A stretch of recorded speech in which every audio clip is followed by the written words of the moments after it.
दोस्तों शुरू करते हैं आज के बाजार के साथ में। देखिए निफ्टी ने 75 पॉइंट्स की गिरावट के साथ में क्लोज किया। 0.30% का डिप है, यानी 25,000 को निफ्टी ने तोड़ दिया।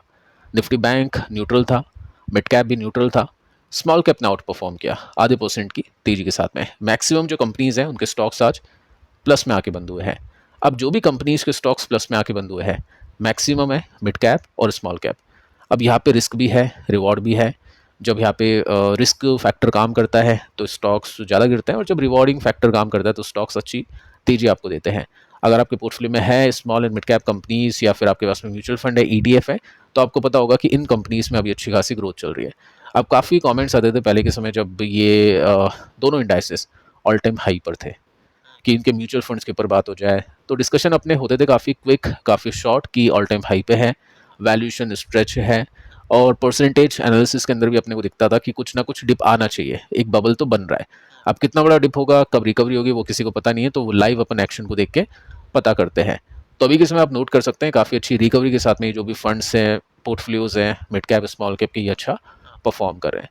लार्ज कैप चलो ठीक है, यहाँ पे भी काफ़ी सारी कंपनीज निकल आती है जिसमें डबल डिजिट की ग्रोथ होती है, वो थोड़ा सा देखना होता है अपने को, स्क्रीन करना होता है कंपनीज को फिल्टर से।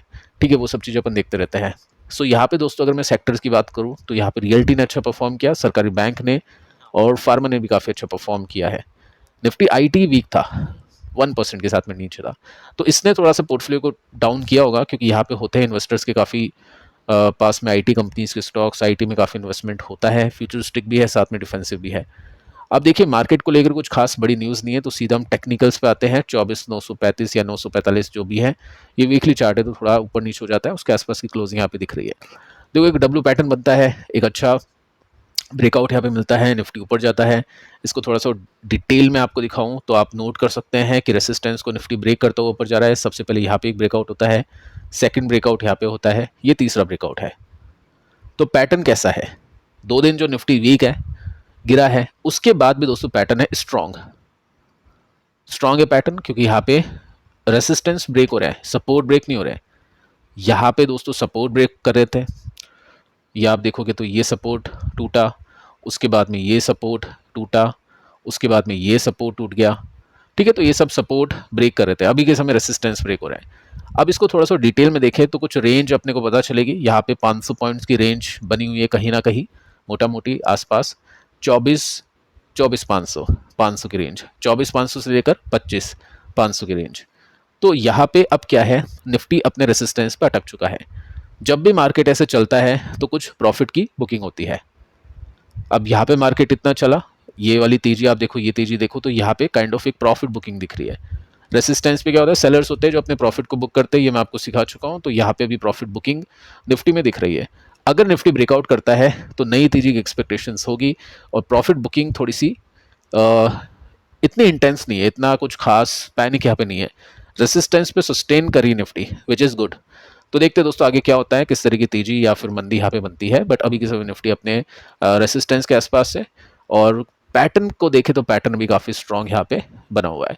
अब ऐसा कुछ नहीं है, डिस्क्लेमर देना चाहूँगा कि निफ्टी आपको बाय करना है, बेचना है, वीडियो को देखकर कुछ भी खरीदना बेचना नहीं है आपको। जस्ट मैं आपको सिखा रहा हूँ कि क्या न्यूज़ अभी मार्केट के अंदर है और उससे मार्केट किस तरह से प्रभावित होता है। देखिए दोस्तों अब कुछ कंपनीज को देखते हैं। यहाँ पे कंपनीज है काफ़ी सारी, टोटल 4 कंपनीज है जिनके स्टॉक्स में अच्छी बाइंग हो चुकी है। क्या रीज़न है उसके पीछे का, क्या न्यूज़ है, टेक्निकल्स में क्या सिचुएशन है, फंडामेंटल में क्या है, उसको देखते हैं और सीखते हैं। फर्स्ट कंपनी डिविस लैब, 5% के साथ में स्टॉक ऊपर जाके बंद हुआ है। अब देखो टेक्निकल्स पे आने से पहले मैं आपको बताना चाहूँगा, इसके नंबर्स अच्छे आए हैं, नंबर्स अच्छे आने की वजह से स्टॉक में तेजी बनी है। प्रॉफिट इसके ऊपर जा चुका है 23% के साथ में, एस्टिमेट हो चुकी है बीट।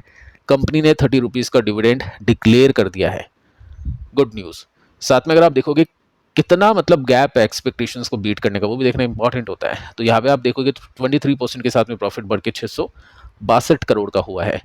एस्टिमेट थी 608 करोड़ की, तो प्रॉफिट तो अच्छे खासे परसेंटेज के मार्जिन के साथ में बीट हुए हैं। ठीक है, सेल्स को देखें तो सेल्स इतनी कुछ खास अच्छी नहीं आई, 585 है, और एक्सपेक्टेशन थी 563 की, तो ज़्यादा बड़ा गैप नहीं है। तो ठीक है, प्रॉफिट के मार्जिन अच्छे आए होंगे, तो ये रीज़न है कंपनी के स्टॉक के चलने का। क्या अभी स्टॉक सस्ता है? नहीं, 80 का पी है। महंगा स्टॉक के ऊपर जा रहा है, क्योंकि दोस्तों बाजार को ऐसा लग रहा है कि इसके नंबर्स अच्छे आ चुके हैं, मैनेजमेंट कमेंट्री भी अच्छी है, तो हो सकता है अगले क्वार्टर में और रिजल्ट अच्छा है, उसके बाद में रिजल्ट और अच्छा है, तो पहले से ही यहाँ पे स्टॉक के प्राइसेस ऊपर जाना शुरू कर देता है। अब रिजल्ट अच्छा आएगा खराब आएगा उस हिसाब से वो परफॉर्मेंस होगा।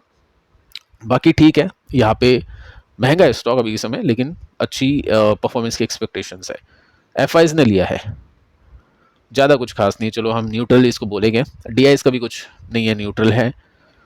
पब्लिक का भी कुछ खास चेंजेस नहीं है, तो न्यूट्रल हम बोल सकते हैं। बाकी नंबर्स अच्छे हैं, इस वजह से स्टॉक ने अच्छा परफॉर्म किया है। अब देखिए यहाँ पे आपको टेक्निकल्स में दिखाई देगी काफ़ी अच्छे breakouts and reversal.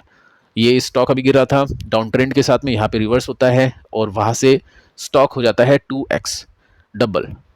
Leading company है, काफ़ी बार मैं आपको बता चुका हूँ, हम देख चुके हैं मार्केट लीडर कंपनीज कौन कौन सी हैं। इंडियन कंपनी की बात करें डिविस लैब है, एमएनसी की बात करें तो अबाउट इंडिया है। एक और कंपनी अच्छी है टोरेंट फार्मा, उसके भी फंडामेंटल काफ़ी अच्छे आप चेक कर सकते हैं। ठीक है, यहाँ पे दोस्तों आप नोट करोगे तो रिवर्सल होता है, एक रेंज में स्टॉक जाता है, एक और कंफर्मेशन ब्रेकआउट का, और उसके बाद में स्टॉक में अच्छी तेजी आती है। यहाँ पे थोड़ा सा रुकता है क्योंकि ये क्या था, रेसिस्टेंस था, तो ये सपोर्ट बन जाता है, उसके बाद में एक और ब्रेकआउट देखने को मिलता है। तो पैटर्न इसका सुपर स्ट्रांग है और ये ब्रेकआउट है इसमें। मैं वॉल्यूम के साथ में आपको दिखा देता हूँ क्योंकि वॉल्यूम देखना भी काफ़ी इंपॉर्टेंट है। तो अच्छे वॉल्यूम है और साथ में स्टॉक अभी ऊपर जा चुका है।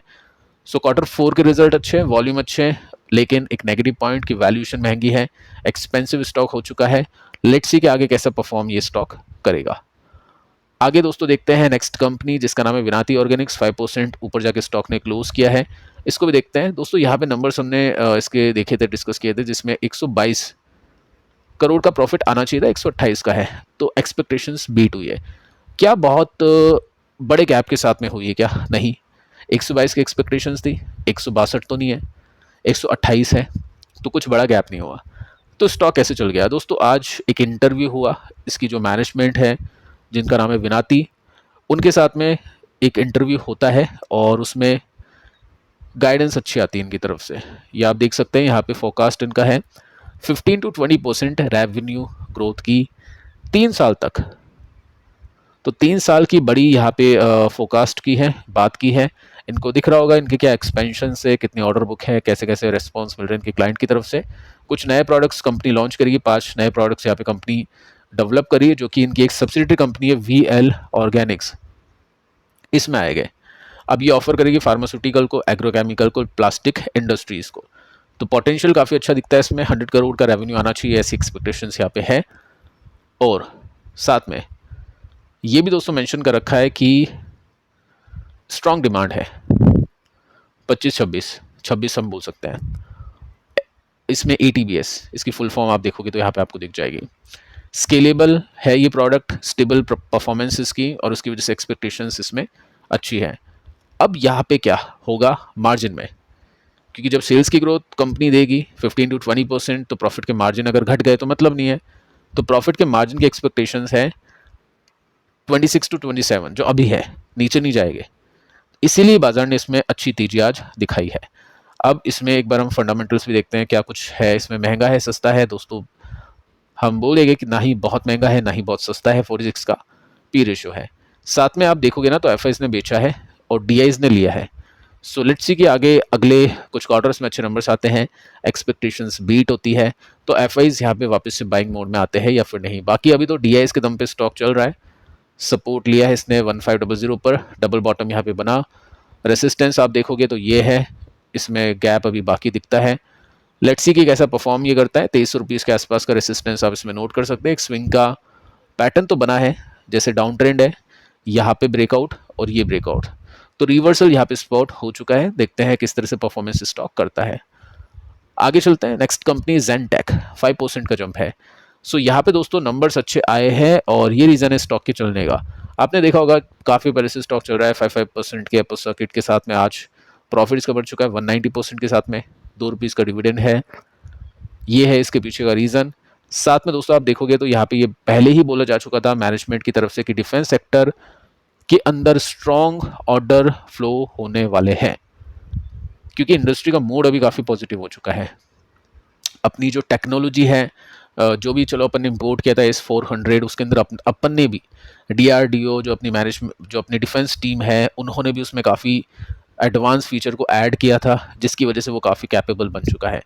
ठीक है, तो ये सब चीज़ इंडियन टेक्नोलॉजी है, अपनी खुद की मिसाइल्स जो इंडियन में बनी है, इंडिया में बनी है, वो भी मिसाइल्स हमने लॉन्च की थी, तो उसका भी काफ़ी ज़्यादा मतलब हम बोल सकते हैं परफॉर्मेंस का प्रदर्शन हुआ है, जिसकी वजह से डिमांड काफ़ी ज़्यादा बढ़ चुकी है। अब देखोगे तो आप 60 का पी है इसका, सस्ता भी नहीं है और महंगा है ऐसा हम बोलेंगे, क्योंकि चलो ठीक है, ऐसी चीज़ें महंगी होगी क्योंकि नंबर्स अच्छे आ रहे हैं, डेफिनेटली कमेंट्रीज भी अच्छी है, तो स्टॉक महंगे हो जाते हैं। बाकी एफ अभी क्या कर रही है, एफ ने तो चलो बेचा है, डी ने लिया है, लेट्स सी कि एफ यहाँ पे अब क्या करती है, क्योंकि ये रियल टाइम डेटा नहीं है, 3-3 महीनों में एक बार ये पब्लिश होने वाला डेटा है, क्वार्टर ऑन क्वार्टर बेसिस पे डेटा आता है। डेली बेसिस का डेटा कौन सा है, ये है दोस्तों डेली बेसिस का डेटा, कि अभी बड़े प्लेयर बाय करे या फिर वो डी हो या फिर वो एफ हो। एक अच्छी यहाँ पे रिवर्सल होता है सबसे पहले, उसके बाद में डिविस की तरह पैटर्न बनता है, फिर यहाँ पे ब्रेकआउट, लेट्स सी कि डिविस की तरह ये ऑल टाइम हाई पे जाता है या फिर नहीं। 1000 रुपये का स्टॉक था, 1800 का हो चुका है, तो 80% 80% तो यहाँ पे बन चुका है। अब 40-50% आई थिंक और बाकी है, देखते दोस्तों कवर हो पाता है या फिर नहीं। नेक्स्ट कंपनी एस्ट्रल है, एस्ट्रल ने 4% की तेजी को देकर क्लोज किया। एस्ट्रल को लेकर भी काफ़ी सारे कमेंट्स आ रहे हैं। देखिए मैं आपको एस्ट्रल का बता चुका हूँ कि अभी थोड़ा सा वेटिंग मोड में है इन्वेस्टर्स, ये एक बड़े सपोर्ट पर है अभी के समय, और यहाँ से गिर नहीं रहा है। मार्केट का भी सपोर्ट चलो इसको मिल गया, मार्केट भी रिकवर अभी हो रहा है, लेकिन ये नहीं हो पा रहा है क्योंकि नंबर्स देखते हैं कैसे आते हैं। बाकी ठीक है, स्टॉक अपने रेसिस्टेंस के आसपास है, लोअर लोज अभी तो नहीं लग रहे हैं। टोटल पाइप सेक्टर में आज थोड़ी तेजी बनी क्योंकि मार्केट को पता चल गया कि इसके नंबर्स आएंगे 21 तारीख को, अभी 1-2 दिन में इसके नंबर्स आने वाले हैं। सो नंबर्स कैसे आते हैं वो देखना इंटरेस्टिंग और इंपॉर्टेंट होगा। नंबर्स अगर अच्छे आते हैं तो अच्छी बात होगी। साथ में आप देखोगे तो यहाँ पे स्टॉक के नहीं चलने के पीछे का रीज़न है इसके नंबर्स अच्छे नहीं आ पा रहे, सेल्स तो इसकी बढ़ रही है, बट प्रॉफिट के मार्जिन की वजह से इसकी जो वैल्यूएशन है वो ऊपर जा रही है, प्रॉफिट के मार्जिन नीचे जा रहे हैं, ग्रोथ कम आ रही है, तो ये रीज़न है। तो नंबर्स अगर अच्छे आ जाते हैं तो काफ़ी इंटरेस्टिंग यहाँ पे रिकवरी और रिवर्सल्स हमको देखने को मिल सकते हैं। फिलहाल दोस्तों इस वीडियो में इतना ही, कल के दोनों वीडियोस आप देख लेना, यहाँ पे भी काफ़ी इंटरेस्टिंग कंपनीज के ऊपर डिस्कशन हमने किया है। मिलते हैं नेक्स्ट वीडियो में, तब तक के लिए बाय बाय।